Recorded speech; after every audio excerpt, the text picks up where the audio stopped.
Om Swastiastu, saya Dr. IGD Bagus Gita Pranata Putra, Biomed SPJP. Saya adalah staf dosen di FKIK Universitas Warmadewa sebagai dosen tetap di bagian ilmu kedokteran klinis, konsentrasi jantung dan pembuluh darah. Saya berkiprah sebagai dosen tetap semenjak tahun 2011. Dan saya seperti yang diketahui juga bahwa perkuliahan di kedokteran itu memakai sistem blok. Jadi sistem blok ini dikerjakan oleh mahasiswa dalam setiap semesternya kurang lebih sekitar 4-5 blok per semesternya. Salah satunya saya terlibat di blok kardiovaskular. Saya di sini sebagai ketua blok kardiovaskular 1.6. Jadi sistem kardiovaskular 1.6 ini salah satu core kurikulum di FKIK Universitas Warmadewa yang harus diselesaikan mahasiswa di semester 2. Sebelum melakukan pembelajaran di blok sistem kardiovaskular ini, kita sebelumnya bersama dengan Medical Education Unit melakukan diskusi mengenai pembuatan silabus, kemudian RPS, kontrak kuliah. Jadi di sini setelah didiskusikan, maka selanjutnya akan dibuat suatu RPS silabus dan juga kontrak perkuliahan, dan akan disosialisasikan, dipahami dan dimengerti oleh dosen dan juga mahasiswa. Kardiovaskular System masuk di core kurikulum Fakultas Kedokteran dan Ilmu Kesehatan Universitas Warmadewa di semester kedua. Sebelum kita melakukan pembelajaran di blok The Cardiovascular System, sebelumnya kita akan membahas menyusun daripada kurikulum tersebut dengan tim Medical Education Unit dan juga dengan tim blok, termasuk saya sendiri sebagai ketua blok. Kemudian setelah itu kami akan menyusun silabus yang akan nanti menjadi panduan kepada narasumber untuk mengajar dan juga memberikan kuliah sesuai dengan silabusnya agar tidak menyimpang daripada apa yang diinginkan sesuai dengan standar kompetensi dokter Indonesia tahun 2012. Berikut adalah core kurikulum yang ada di FKIK Universitas Warmadewa.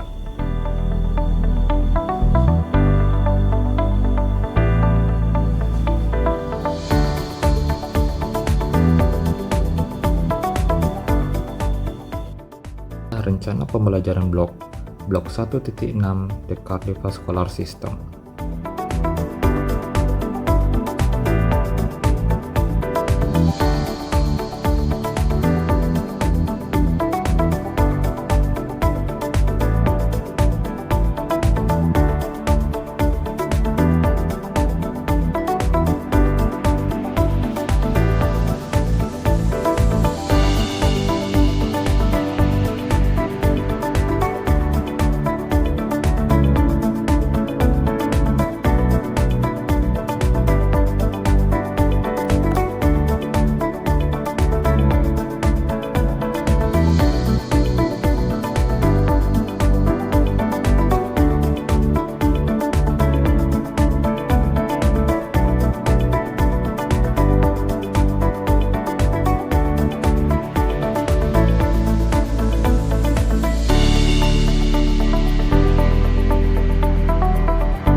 Di sistem blok kardiovaskular ini ada 3 SKS dengan 15 hari efektif dan mencakup capaian pembelajaran mata kuliah.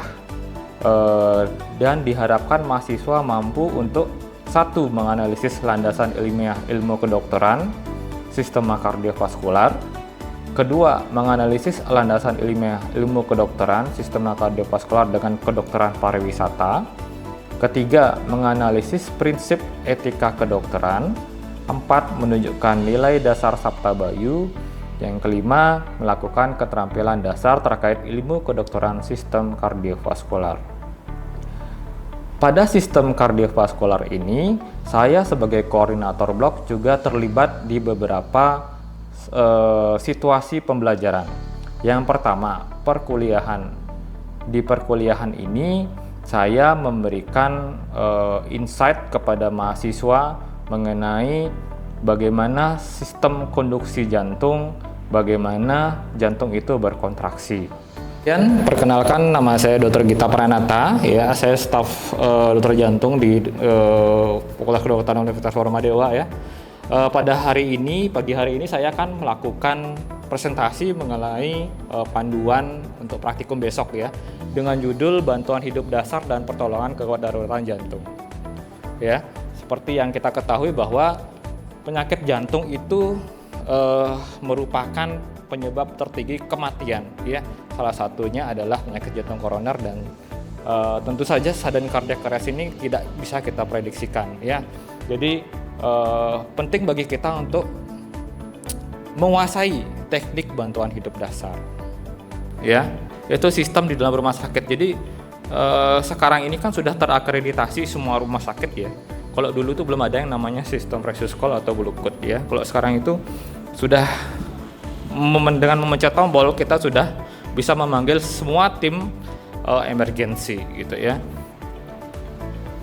Kemudian kalau misalkan dia out of hospital, ya, di luar rumah sakit, nah itu yang jadi masalah utama biasanya, ya. Jadi misalnya nih kita menemukan seorang tergeletak di parkiran. Nah, apa yang kita lakukan setelah kita melakukan memeriksa bahwa penderita tersebut itu memerlukan bantuan hidup dasar? Yang kita lakukan adalah menelpon, ya, atau berteriak. Kalau misalnya di samping kita ada orang, kita bisa berteriak. Kemudian atau kita menelpon. Kalau di luar negeri 911, ya, itu ada, ya. Kemudian pelaksanaan EJP serta defibrilasi segera. Ini kita yang melakukan, ya. Terus kita melihat, kita cek, kemudian kita shout for help. Jadi kita minta bantuan, baru kita melakukan RJP. Jangan sampai kita baru melihat penderita yang memang sudah cardiac arrest lalu kita langsung melakukan RJP tanpa ada yang membantu. Karena apa? Yang namanya RJP itu tidak bisa kita prediksi sampai kapan, ya. Saya pun pernah pada saat residen itu melakukan RJP selama 2 jam lebih sendirian, karena pada saat itu posisi saya masih junior dan yang cardiac arrest adalah anak seorang dokter spesialis penyakit dalam. Masih kecil berarti, ya, karena dia merokok soalnya, ya, merokok, kemudian umur 24 tahun serangan jantung, ya. Jadi kan mau nggak mau kita harus melakukan RJP dari jam 4 subuh sampai jam 6 subuh. Tapi akhirnya selamat juga, gitu, ya. Karena apa? Dia masih muda soalnya, gitu, ya. Jadi kualitas RJP ini memegang peranan dalam keberhasilan pertolongan, ya. Nanti gimana sih kualitas RJP yang bagus? Nanti pada saat kita praktikum ada, ya. Nah, untuk bisa melakukan RJP yang baik, itu kita harus mengetahui anatomi dan fisiologi daripada sistem respirasi, otak, dan juga maksimal mungkin kita melakukan RJP. Cardiac output yang dihasilkan hanyalah sekitar 70-80% daripada total pada saat jantung itu normal, sehingga kita nggak bisa main-main, karena sedikit aja kita lengah, gitu, ya, cardiac output itu akan turun, sehingga jantung itu akan sedikit mengeluarkan darah, gitu, ya, sehingga targetnya adalah di otak. Terus bagaimana, Dok, kalau misalkan RJP kita tidak maksimal? Apabila ada 2 kemungkinannya. Kalau misalkan meninggal, oke, enggak apa-apa, maksudnya meninggal aja, gitu. Tapi pada saat dia sudah return of spontaneous core circulation ya, ROSC namanya ya, itu pasien akan cacat. Bayangkan tuh, kalau misalkan aliran darah ke otak dia terganggu, pasti akan cacat, ya kan? Kemungkinannya ada dua, ya. Dan kalau misalkan cacat itu salah kalian, paham ya? Nah, jadi kita memikul tanggung jawab yang besar kepada pasien kita, ya. Ya, ini bisa dibaca. Survei bantuan primer, ya. Jadi yang kita lakukan adalah bisa dengan satu atau dua penolong, ya. Satu atau dua penolong itu sama saja gitu ya. Dan ini berdasarkan dengan panduan American Heart Association tahun 2010, karena itu ada perbedaan sebelum dari tahun 2010 atau setelah dari tahun 2010 ya. Tahapan penolongan. Jadi yang pertama adalah pastikan bahwa lingkungan di sekitar kita itu aman. Maksudnya begini, misalnya kita ketemu seseorang tenggelam di air sungai, gitu ya, sebelahnya ada buaya. Apakah kita akan melakukan pertolongan sama pasien itu, penderita itu? Karena kalau misalkan kalian menolong penderita itu, kalian akan digigit buaya. Tidak ada aturan mengenai tangan dominan atau tangan yang tidak dominan ya. Yang jelas posisinya adalah selalu berkait seperti ini ya. Entah kalian kebiasaannya gimana nih? Kalau misalkan kebiasaannya memang yang dominannya di bawah, no problem. Ya, tidak ada aturan yang khusus gitu ya. Di panduan daripada American Heart Association juga saya baca juga nggak ada seperti itu. Ya. Oke, ada lagi? Silakan, Dek. Jadi dengar. Terima kasih dokter. Saya izin bertanya, misalnya kalau kita menemukan seseorang itu ada di mengalami fraktur di kosta ataupun misalnya ada lesi seperti memar itu di sekitar dada itu, apakah kita tetap melakukan RJP? Dan misalnya kalaupun kita sudah melakukan RJP, ketika sudah melakukan RJP itu terjadi fraktur seperti yang tadi katakan itu, langkah selanjutnya itu bagaimana dok ya? Pertanyaannya bagus sekali ya. Seandainya gitu ya kan. Yang saya lakukan pada saat menemukan pasien yang kita lakukan RJP ternyata ada fraktur cekrek gitu ya, kita lanjutkan aja RJP. Karena apa? Kalau misalkan kita tidak lakukan RJP, kemungkinan kematiannya pasti. Sedangkan kalau misalkan kita lakukan RJP, ada kemungkinan dia hidup. Paham ya? Nah, pada suatu kondisi misalnya itu yang kasus pertama misalnya. Yang kedua adalah pada suatu kondisi pasien sudah mengalami jejas, sudah trauma, misalkan cedera spine, kemudian cedera cedera yang sudah keras injury di daerah dada. Apa kita melakukan RJP? Kalau sudah jelas gimana? Tidak melakukan RJP. Ya. Jadi misalkan sudah kira-kira dia jejasnya luar biasa banget gitu ya di dada, kemudian dia ada fraktur yang sudah menonjol seperti itu, ya sebaiknya jangan dilakukan RJP karena itu akan memperburuk keadaan ya. Jadi ini dua kemungkinan kasus loh ya. Yang satu dalam kondisi yang dia masih bagus kita lakukan RJP ya, kita lanjutkan saja RJP-nya. Tetapi kalau misalkan dalam suatu kondisi yang sudah crash injury, itu jangan kita lakukan RJP ya. Ada lagi? Pertanyaannya bagus banget. Sebelum kita melakukan praktikum besok ya. Kemudian yang kedua di small group discussion di SGD atau small group discussion, di sini saya memberikan mahasiswa beberapa pemicu yang akan didiskusikan sebagai kasus yang nantinya akan merangsang mahasiswa untuk melakukan diskusi. Jadi di sini antar mahasiswa akan memberikan tanggapan terhadap kasus tersebut. Dan saya sebagai fasilitatornya akan memberikan feedback setelahnya. Lihat dari hasil pembelajaran kalian itu sudah masuk semua di dalam buku, semuanya sudah kalian bahas semua ya. Kemudian untuk yang terkait pertanyaan tadi coba bisa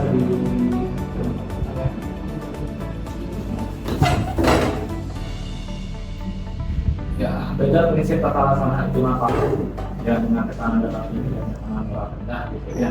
Jadi secara prinsip yang paling kita tekankan di sini adalah mana sih yang lebih berbahaya antara shock atau sesak nafas atau lima paru ya. Jadi yang paling berbahaya adalah shock, karena apabila pasien itu sudah jatuh dalam kondisi shock, kita akan susah untuk mengembalikan. Sedangkan kalau misalkan di lima paru itu masih lebih gampang.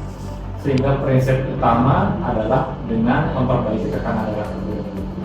Kita lebih gampang untuk menangani pasien di lima paru apabila dia dengan tekanan darahnya baik normal atau tinggi ya.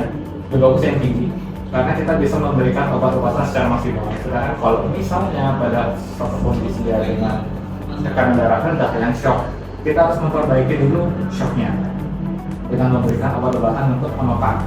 Contohnya dengan norepinefrin, dengan dopamine atau dobutamine.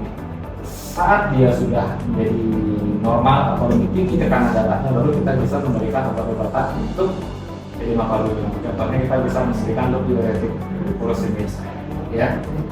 Nah, jadi secara prinsip kita harus memahami terlebih dahulu bahwa sirkulasi itu adalah yang utama. Ketika pasien itu sudah dalam kondisi shock, gimana sih tekanan shock? Tekanan darahnya kurang dari 90, akarnya dingin, CRP lebih dari 20. Apa itu CRP? Ya, jadi prinsipnya seperti itu. Kalau misalnya sudah tangani dengan baik shocknya, baru kita pemberian obat-obatan ya. Mungkin sekian masukan dari saya. Terima kasih ya. Kemudian kami juga ada melakukan praktikum. Jadi di praktikum ini selain juga menjelaskan mengenai sistem konduksi jantung, juga kita memberikan sedikit kasus kondisi bantuan hidup dasar pada pasien jantung.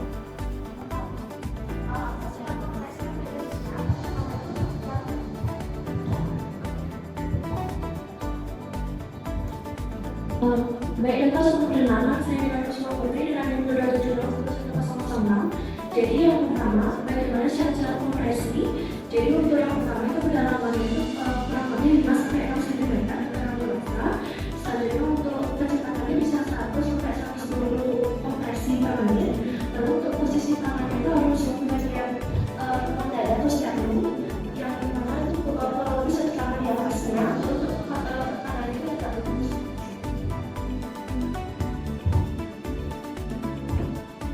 Ada teman-teman yang mau menambahkan? Ada? Sudah lengkap semua ya yang dikatakan oleh teman yang lalu. Kapan kita melakukan evaluasi dan pertukaran penolong?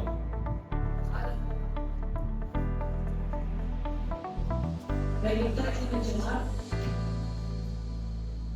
Jadi pada saat pertama kita melakukan sudah capek, jadi dikasih next.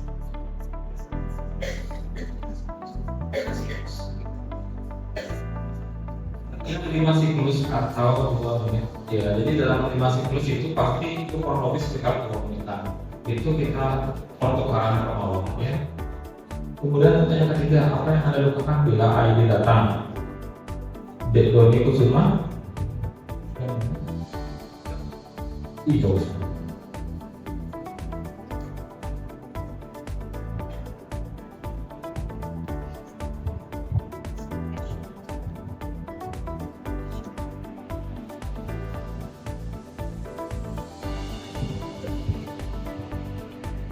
Baik, yang pertama itu bisa dilakukan dengan menyalakan ID yang terlebih dahulu dan pastikan ID itu berfungsi dengan baik dan normal. Terus yang selanjutnya itu tempelkan dari pad ID-nya di marker di tempat yang di atas dada kanan dan juga di bawah yang kiri. Betul. Terus selanjutnya biarkan ID itu menganalisis dari ritme jantung.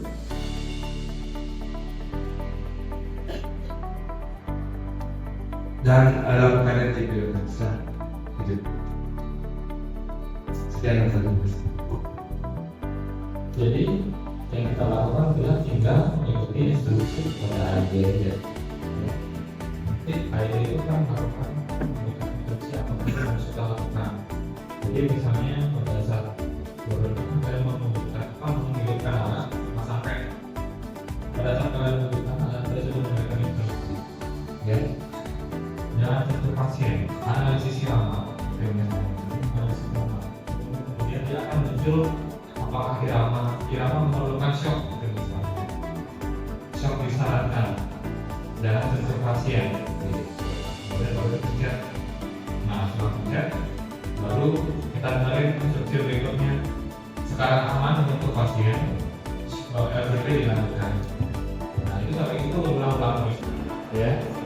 Berbeda dalam kondisi pasien yang dengan trauma. Kalau ATLS ya itu mengajarkan dia ABCD karena dalam kondisi pasien trauma apalagi masih ada denyut kan itu yang kita lakukan adalah operasi jalan nafas terlebih dahulu. Paham ya, dua kasus yang berbeda sebenarnya. Kalian bisa menempatkan kapan kalian melakukan ABCD terlebih dahulu, kapan kalian melakukan CAB terlebih dahulu. Ada pertanyaan nggak untuk itu? Pasti kalian itu masih bingung. Kan ini kok bisa circulation terlebih dahulu? Gitu. Alasannya ada. Kemudian pada kasus-kasus trauma kenapa ABCD? Karena kemudian pada kasus trauma yang terjadi adalah potensi jalan nafas yang bermasalah. Ya. Kalau misalnya pada kasus kayak gini, pasien ini dalam kondisi yang awalnya baik-baik saja, tidak ada trauma, tetapi dia tiba-tiba tidak sadar, maka yang dilakukan pertama adalah pulsation terlebih dahulu. Paham ya?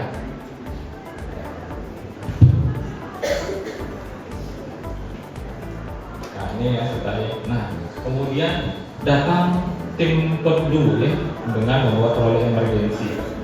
Kemudian monitor fibrilasi di pasangan irama ini menunjukkan ya, ini gambaran apa ya kira-kira ya. D. Angga Wisesa Wijaya. Udah tadi ya. D. Tadi Ayu Dwikia.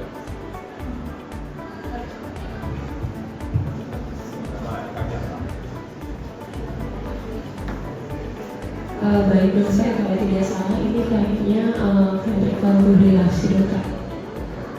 Karena irama IRX itu tidak beraturan dokter, kompresi IRX-nya juga acak. Ada yang memiliki jawaban berbeda? Mungkin sama untuk dari hasil kami.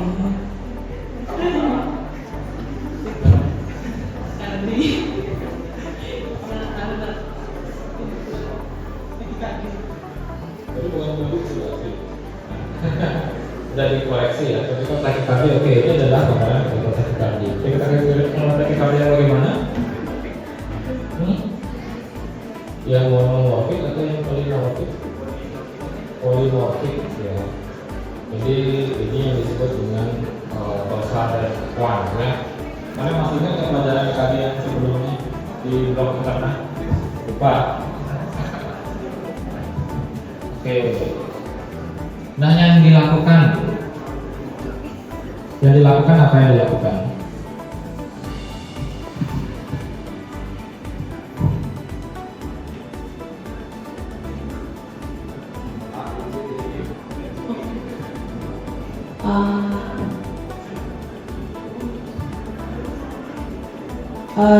Kalau dari saya yang B.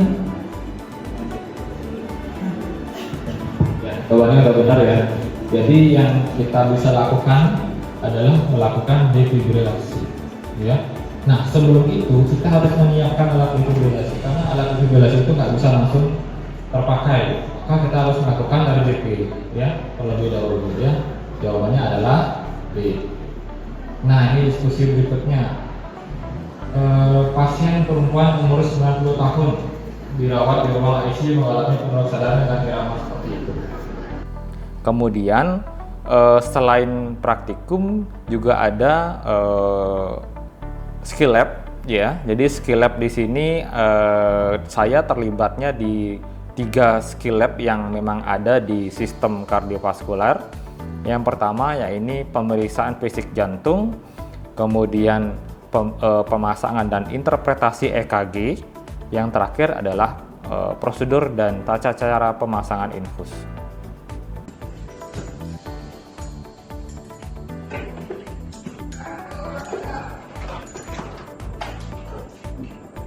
Ini ada ya.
Jadi nanti kita menunggu supaya dia jelas dulu terlihat dari monitor, baru kita lakukan konfirmasi.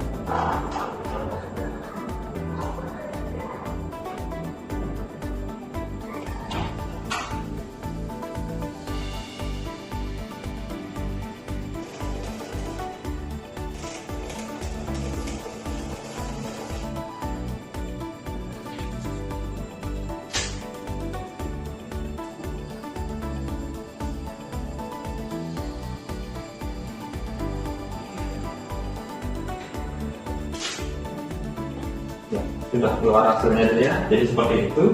Mungkin bisa dicoba, silakan.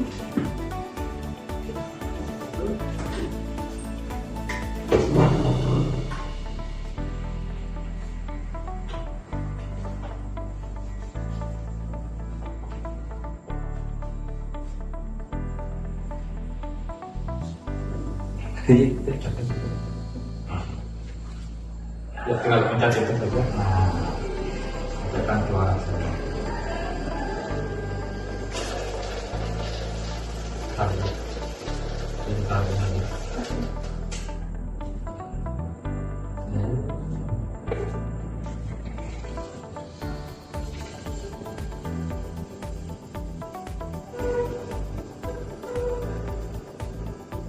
Ya, kurang lebih seperti itu ya. Pelajaran di FKIK Universitas Warmadewa terintegrasi di dalam LMS, terutama blok 1.6 The Cardiovascular System. Di dalam fitur LMS ada slide kuliah, ada jadwal pembelajaran, ada fitur buku, blok 1.6 Cardiovascular System, dan juga ada resensi dosen dan mahasiswa. Di LMS juga tercantum beberapa aktivitas pembelajaran seperti pemicu, student project, diskusi, dan fitur tanya ahli.